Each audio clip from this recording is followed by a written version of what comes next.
The war between the Valorian sovereignty and the Keth Dominion had lasted for 18 cycles.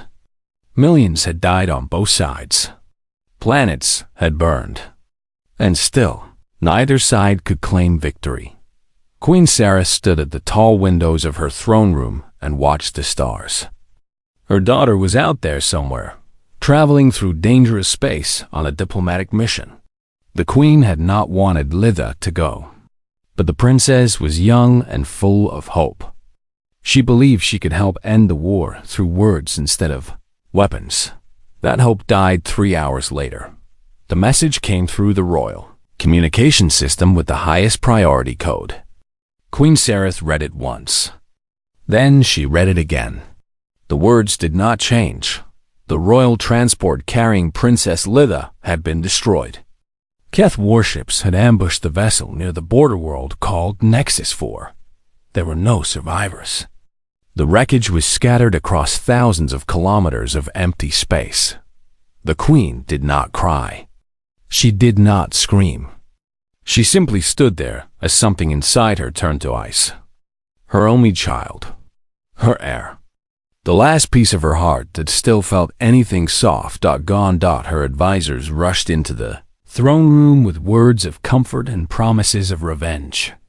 Queen Sarah barely heard them. She walked past them like they were shadows and made her way to the war room.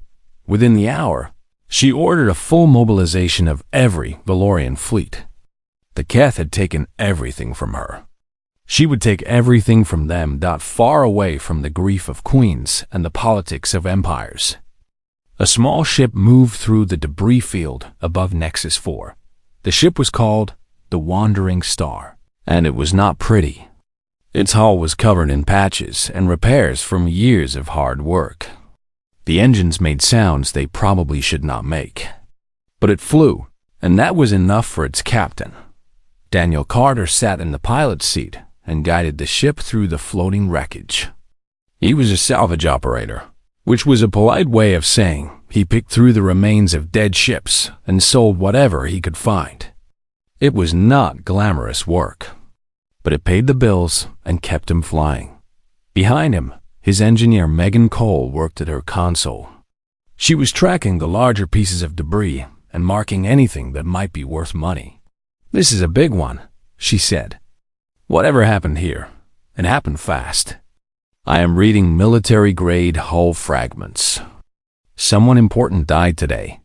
Daniel nodded but said nothing. He had learned long ago not to think too hard about where salvage came from. Every piece of metal floating in space had a story. Most of those stories were sad. If he let himself feel all of them, he would never be able to do this job. The medic, Ben Harris, came up from the lower deck with 3 cups of coffee. He handed one to Daniel and one to Megan before taking his own seat. "Anything good out there?" he asked. "Depends on your definition of good," Megan replied. "Lots of debris. Some of it might be valuable. Most of it is just scrap." Daniel adjusted their course and flew deeper into the debris field. The larger ships would not come here. The wreckage was too dense, and the risk of collision was too high. That meant anything valuable would still be waiting for someone brave or stupid enough to grab it. He considered himself a bit of both. An hour passed. Then, too, they collected some useful components and a few containers that might hold cargo worth selling. It was a decent haul, but nothing special. Then the scanner picked up something strange. "Daniel," Megan said, her voice suddenly tense. "I am reading a power signature. Very faint. Coming from that large fragment at bearing 7-2. Daniel frowned. Power signatures meant active systems. Active systems in a debris field usually meant one of 2 things. Either it was a trap or someone was still alive. He changed course toward the signal dot as they got closer. The fragment revealed itself to be a section of the destroyed ship's inner hull. And attached to it, half buried in twisted metal, was an escape pod. "Life signs?" Daniel asked. Ben checked his medical scanner. His eyes went wide. "Yes, one. Very weak, but definitely alive." Daniel made the decision without hesitation. He brought the wandering star alongside the wreckage and extended the ship's retrieval arm. It took 20 minutes of careful work to free the escape pod from the debris without damaging it further. They pulled it into the cargo bay and sealed the outer doors. All three of them stood around the pod as the atmosphere equalized. The pod was badly damaged. Burn marks covered its surface. One side was crushed inward. It was a miracle the thing had held together at all. Daniel found the manual release and pulled it. The pod hissed open. Inside was a young Valorian female. Her skin was pale blue, and her features were sharp and elegant in the way of her species. She wore clothes made from expensive fabric, now torn and stained with blood. Around her neck hung a pendant marked with symbols that Daniel did not recognize, but Megan did. "Daniel," she whispered, "that symbol, that is the royal crest. This is not just some survivor." But Ben was already moving, pulling out his medical kit. "She is badly hurt. Internal bleeding, broken bones, severe dehydration. If we do not help her soon, she will die." Daniel looked at the young alien girl. She could not be more than the equivalent of a human teenager. Just a kid who had been in the wrong place at the wrong time. He did not care about royal crests or political complications. He only saw someone who needed help. "Then we help her," he said. "Get her to the medical bay. Do whatever you have to do." As Ben and Megan carried the unconscious princess away, Daniel stayed behind and looked at the ruined escape pod. Somewhere out there, a mother thought her daughter was dead. He did not know it yet, but he had just changed the course of a war. Ben worked through the night to keep the young Valorian alive. He had never treated one of her species before. Everything he knew came from old medical databases and guesswork. Her blood was a different color. Her organs were arranged differently. Even her bones were made of something harder than human calcium. But pain was pain, and dying was dying. Some things were universal. Daniel stood outside the medical bay and watched through the window. Megan joined him after a while, holding 2 cups of cold coffee. "How is she?" Megan asked. "Still alive," Daniel said. "Ben thinks she will make it, but it will take time." Megan was quiet for a moment. Then she spoke the words they had both been thinking. "Daniel, do you understand what we have done? That girl in there is Valorian royalty. The Keth would pay a fortune for her, and the Valorians might kill us just for having her on our ship. They will think we were part of the attack." Daniel took the coffee and drank it even though it was cold. "I know. So what do we do?" He looked at the young alien girl lying on the medical bed. Machines beeped around her. Tubes carried fluids into her body. She looked small and fragile and very far from home. "We help her get better," Daniel said. "Then we figure out the rest." Megan shook her head but did not argue. She had known Daniel long enough to understand that once he made up his mind about something, there was no changing it. 3 days passed. On the 4th day, the princess opened her eyes. Ben was there when it happened. He called for Daniel immediately. By the time Daniel reached the medical bay, the girl was awake and terrified. She had pushed herself into the corner of the bed and was looking at everything with wide, frightened eyes. "Stay back," she said in the common galactic language. Her voice was weak but filled with fear. "I am warning you. If you harm me, my mother will destroy your entire species." Daniel stopped at the doorway and held up his hands to show they were empty. "Nobody is going to harm you," he said calmly. "My name is Daniel. This is my ship. We found you in an escape pod 3 days ago. You were dying, so we helped you." The princess stared at him. "You are human, yes. Humans are primitives. Your species barely has faster than light travel." Daniel shrugged. "We manage." The girl looked around the medical bay. It was small and cluttered, and nothing like the elegant spaces she was used to. But it was clean, and the equipment, though old, was well maintained. "Why would you help me?" she asked. "You do not know who I am." "We know exactly who you are," Daniel said. "Princess Litha of the Valorian sovereignty. We saw your royal crest." Fear returned to her eyes. "Then you know how valuable I am. You're going to sell me to the Keth." "No." "Then you will ransom me back to my mother." "No." She looked confused. In her experience, everyone wanted something. That was how the universe worked. Power, money, influence. Every action had a price, and every kindness had a motive. "Then, what do you want from me?" she asked. Daniel walked slowly into the room and sat down on a chair near the bed. He kept his movements calm and non-threatening. "Right now, I want you to rest and heal. You almost died. Your body needs time to recover. And after that? After that, we will find a way to get you home safely." Princess Litha studied the human in front of her. He was not impressive by galactic standards. No great strength, no natural weapons, no special abilities. Just a soft-skinned mammal from a small planet on edge of known space. But his eyes were kind. And kindness was something she had rarely seen in her short life. "You are strange," she said finally. Daniel smiled. "I have been told that before." Over the next several days, Litha grew stronger. Ben continued to treat her injuries, while Megan kept the ship running.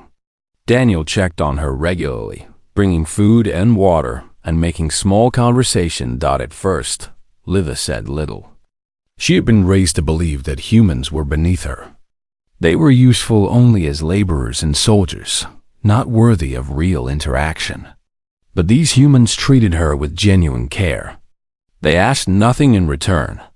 They did not try to use her or manipulate her. It was confusing. One evening, Daniel brought her a bowl of soup he had made himself. It was simple food, nothing fancy, but it was warm and filling. "Why do you do this?" Litha asked as she ate. "You gain nothing from helping me." Daniel sat down across from her. "Where I come from, we have a saying. You do not leave kids to die in the dark, no matter whose kids they are. I am not a child. I am 112 cycles old. That is still pretty young by your species standards, right?" Litha looked away. He was correct, though she did not want to admit it. "Your people are different than I was told," she said quietly. "Most people are different than what others say about them. That is true for humans, Valorians, even the Keth. Stories and reality are not always the same thing." She thought about that for a long time after he left. Meanwhile, the universe outside the ship was not standing still. Keth search parties were spreading across the sector, looking for any sign of survivors from the destroyed transport. They knew that if the princess had escaped, finding her would be the greatest prize of the war. Megan detected their ships on the long-range scanners. "Daniel, we have a problem. Keth hunters are moving through the area. If they find us, they will tear this ship apart looking for salvage from that royal transport." Daniel looked at the scanner readings. The Keth ships were fast and well armed. The wandering star could not outrun them in open space. "Plot a course for the Nexus station," he said. "It is neutral territory. They cannot follow us there. That is 2 days away. Then we had better get moving." The wandering star turned away from the debris field and ran into the darkness between stars.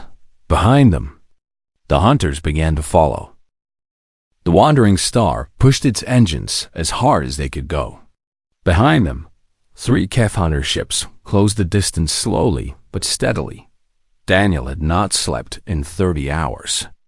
He sat at the controls and watched the scanner, counting the kilometers between his ship and the ones that wanted to destroy it.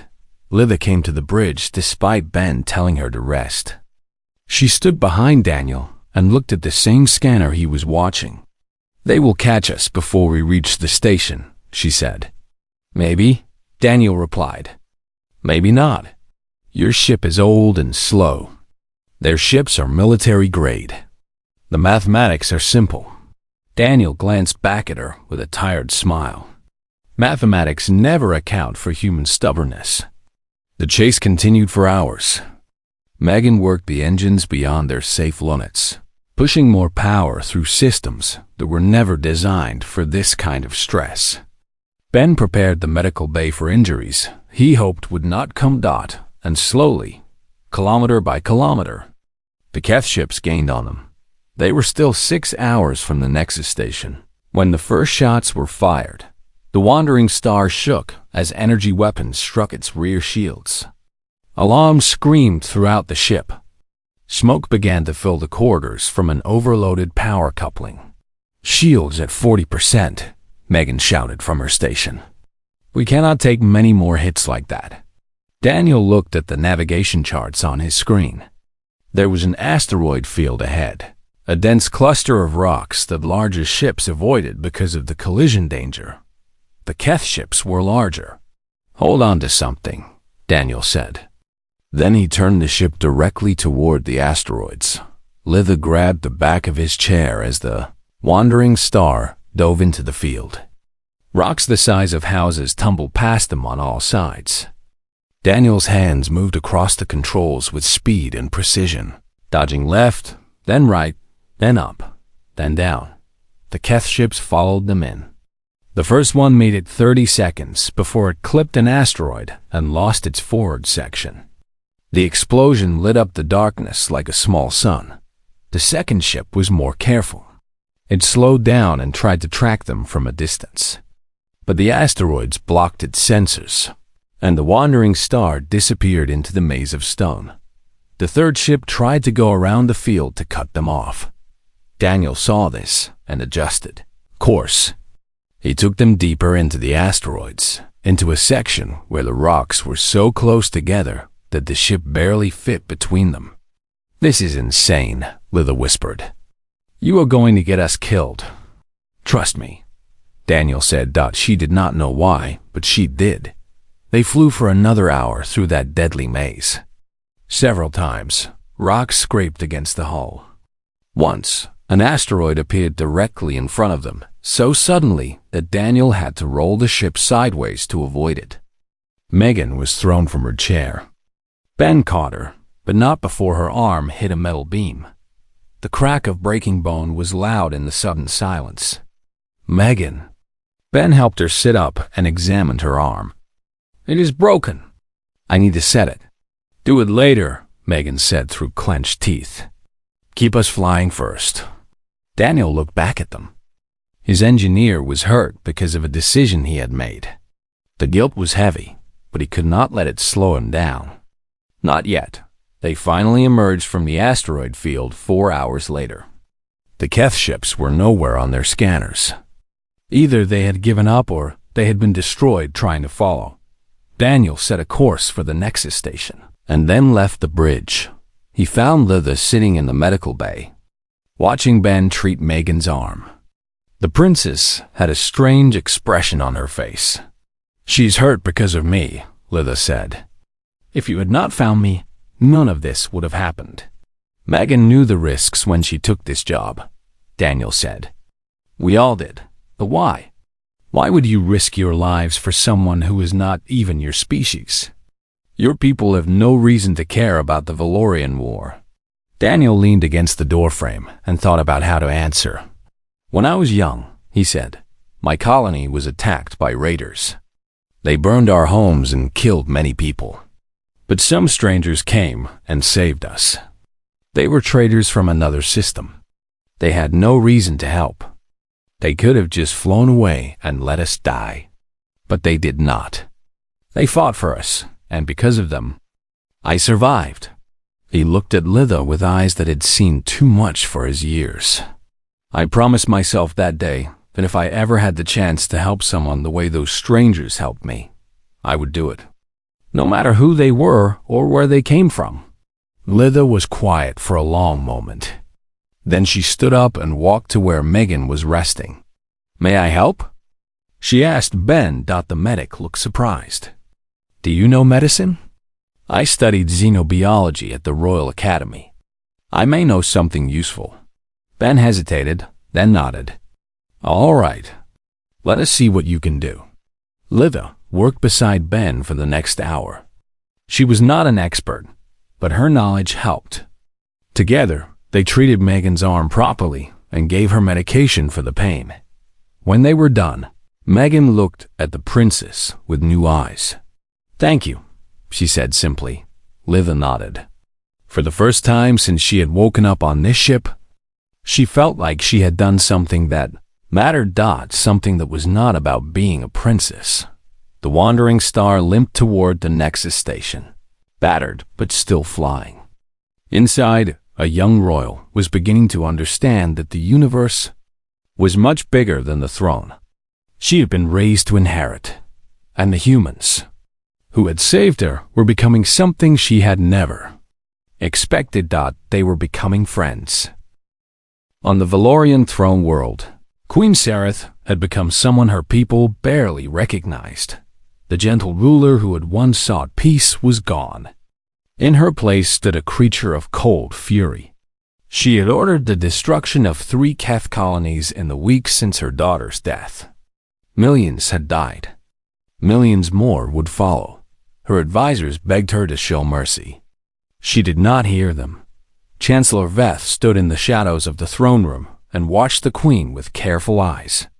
He was a tall Valorian with silver skin and a voice like honey. The court trusted him. The queen trusted him. They did not know that he was the one who had ordered the attack on Princess Litha's transport. The war had been good for Veth. Chaos meant opportunity. With the princes dead and the queen consumed by grief, he had become the true power behind the throne. A few more months, and he would find a way to remove Sareth entirely. Then a message arrived that threatened everything. A human ship had entered Valorian space and was requesting an audience with the queen. The captain claimed to have information about Princess Litha. Veth's blood turned cold. Far away, aboard the wandering star. Daniel waited for a response to his transmission. They had left the Nexus station 3 days ago after making repairs. Liva had revealed something important during their stay. She had recovered fragments of communication data from her escape pod, messages that proved someone in the Valorian court had coordinated with the Keth to destroy her transport. She did not know who, but she knew returning home was dangerous. Daniel had given her a choice. They could take her somewhere safe and let her disappear. Start a new life away from politics and war. It would be easy, and no one would ever know. Liva had refused. My mother thinks I am dead, she said. She is destroying herself and our people because of that grief.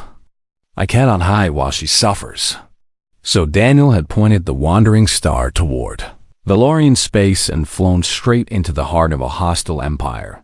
The response to his message came 2 hours later. 12 warships surrounded them within minutes. Weapons locked onto the wandering star from every direction. A Valorian commander appeared on the communication screen. His face was hard and suspicious. Human vessel, you will surrender immediately. Any resistance will result in your destruction. We are not here to fight, Daniel said calmly. We are here to return something precious to your queen. You have nothing we want. Liva stepped into view of the communication camera. She had cleaned herself up and was wearing a dress made from materials the humans had traded for at the Nexus station. It was not royal fabric, but she still carried herself like a princess. Commander, she said, my name is Liva, daughter of Queen Sareth. I am very much alive, and these humans are the reason for that. You will escort us to my mother immediately. The commander's face went through several emotions very quickly. Shock, disbelief, hope, and then careful suspicion. How do I know you are truly the princess? Liva recited a code phrase that only members of the royal family knew. It was something her mother had taught her when she was young, a secret way to prove her identity in emergencies. The commander's expression changed. He believed her. Follow us, he said. Do not deviate from the course we give you, or you will be destroyed. The journey to the throne world took 2 days. During that time, Daniel and his crew were treated like prisoners. Guards watched them constantly. They were not allowed to leave their ship, but they were alive. And that was more than Daniel had expected. When they finally landed on the throne world, they were separated from Litha immediately. Guards took her one direction, while soldiers took the humans another. Daniel did not resist. He had known this would happen. The Valorians did not trust them, and nothing would change that except time. They were thrown into a holding cell and left there for hours. Meanwhile, Litha was brought before a council of nobles. Chancellor Veth was among them. He looked at her with eyes that hid his fear behind a mask of concern. "Princess," he said smoothly, "we are overjoyed to see you alive. But we must be certain you are truly who you claim to be. There are enemies who might try to deceive us." "Where is my mother?" Litha demanded. "The queen is unwell. Her grief has taken a heavy toll. We cannot disturb her with this until we are certain." Litha saw through his words. She had learned much about reading people during her time with the humans. Daniel said what he meant and meant what he said. This chancellor was the opposite. Every word he spoke had another meaning hidden beneath it. She did not trust him. "I want to see my mother," Litha said firmly. "Now, that is not possible at this time." "Then I will wait here until it is possible." Veth's smile never wavered. But something dark flickered behind his eyes in the holding cell. Daniel sat with his back against the wall and waited. Megan's arm was healing, but she still could not use it properly. Ben was pacing back and forth like a caged animal. "They are going to execute us," Ben said. "They think we attacked the princess." "Maybe," Daniel said. "Maybe not. How can you be so calm?" Daniel looked at his friend and shrugged. "Worrying does not change anything. Either they will listen to the truth, or they will not. Until then, all we can do is wait." The cell door opened. Guards entered and pulled Daniel to his feet. "The queen will see you now," one of them said. "She will decide whether you live or die." Daniel nodded and let them lead him away. Behind him, Megan and Ben watched with worried eyes. They might never see their captain again, but Daniel walked forward without fear. He had done the right thing. Whatever happened next, that would not change. Some things were more important than survival. The throne room was enormous. Tall pillars of white stone rose toward a ceiling that seemed to touch the sky. Light streamed through windows made of colored crystal, painting patterns on the floor. And at the far end, sitting on a throne that looked too big for her, was Queen Sareth. She was thin. Her blue skin had faded to a pale gray. Dark circles surrounded her eyes, and her hands trembled slightly as they rested on the arms of her throne. Grief had hollowed her out from the inside. Chancellor Veth stood beside her, whispering words that Daniel could not hear. Guards pushed Daniel to his knees before the throne. He did not fight them. He simply looked up at the queen and waited. Sareth stared at him with eyes that held no warmth. "You are the human who claims to have saved my daughter," she said. Her voice was flat and empty. "I am," Daniel replied. "My daughter is dead. The Keth destroyed her ship. There were no survivors." "With respect, Your Majesty, that is not true. Princess Litha escaped in a pod. We found her in the debris field and brought her here." Veth stepped forward. "Your Majesty, this is clearly a deception. The Keth have sent this human to manipulate you. Perhaps they have created a clone or used technology to fabricate an imposter. We cannot trust anything this primitive creature says." Daniel looked at the Chancellor. Something about the way he spoke was wrong. Too eager. Too smooth. "If you do not believe me," Daniel said, "then let the princess come here and speak for herself." "That will not happen," Veth said quickly. "The imposter has been detained for questioning." Then question her in front of the queen. Let a mother see her daughter with her own eyes. Queen Sereth raised her hand for silence. For a long moment, she studied Daniel's face. She was looking for something, any sign of deception or hidden motive. She found none. Bring the girl, she said. Veth's composure cracked for just a moment. Your Majesty, I must advise against this. Your health is fragile. If this proves to be another cruel trick, it could destroy you. I have already been destroyed, Sereth replied. Bring me the girl. Guards left the throne room. Minutes passed in heavy silence. Daniel remained on his knees, his back straight and his eyes forward. Then the doors opened again. Litha walked in, escorted by soldiers on either side. She had been treated roughly. Her dress was torn, and there was a bruise on her face that had not been there before. But she held her head, high like the princess she was. Queen Sereth rose from her throne. Her whole body was shaking. Litha? She whispered. Mother. They stared at each other across the length of the throne room. Sereth took one step forward, then another.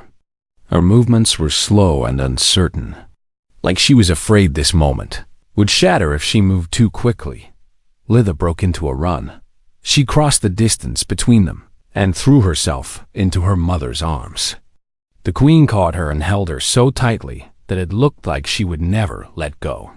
My child, Sereth said, tears streaming down her face. My beautiful child. I thought I had lost you forever. I am here, Mother. I'm alive. The humans saved me. Daniel watched the reunion with quiet satisfaction. This was why he had risked everything. This moment right here. A mother holding her daughter. A family made whole again. Then Litha pulled back and looked at her mother with serious eyes. Mother, I need to tell you something. The attack on my transport was not random. Someone in our court coordinated with the Keth to have me killed. The throne room went silent. Every noble, every guard, every servant stopped breathing. Sereth's expression hardened. What are you saying? I recovered communication fragments from my escape pod. They prove that someone close to you betrayed us. Litha turned and pointed directly at Chancellor Veth. It was him. Veth's face went white, then red. Then he tried to smile. This is absurd. The princess is clearly confused. Her ordeal has damaged her mind.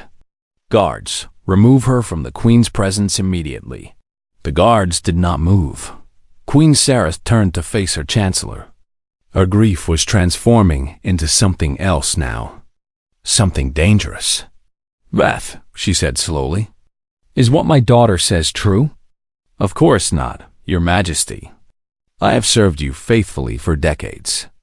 I would never betray you. Then, you will not mind if we examine the communication fragments she recovered. Veth's smile disappeared. He looked around the room for allies, but found none. Every face was turned against him. He ran. He made it 3 steps before the guards caught him. Later, after Veth had been taken to the dungeons and the court had been dismissed, Queen Sereth called for Daniel to be brought to her private chambers. He stood before her, still wearing the same clothes he had worn when he was arrested. But now there were no guards pointing weapons at him. Now there was only a queen and a human standing face to face. You saved my daughter, Sereth said.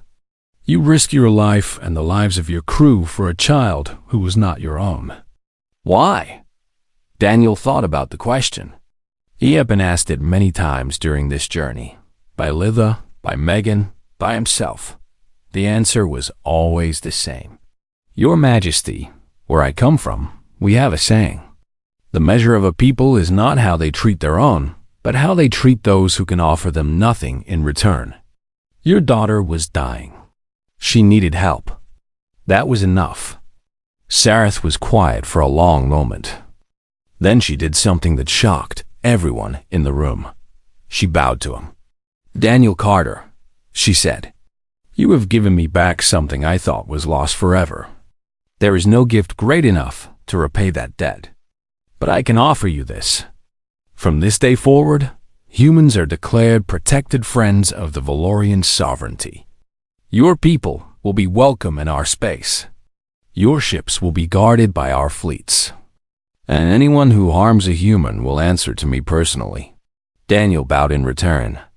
Thank you, Your Majesty. But all I really need is some repairs for my ship and medical care for my engineer. Sareth smiled. It was the first real smile she had shown in a long time. You will have that and more. Stay as long as you wish. Rest and heal. You have earned it.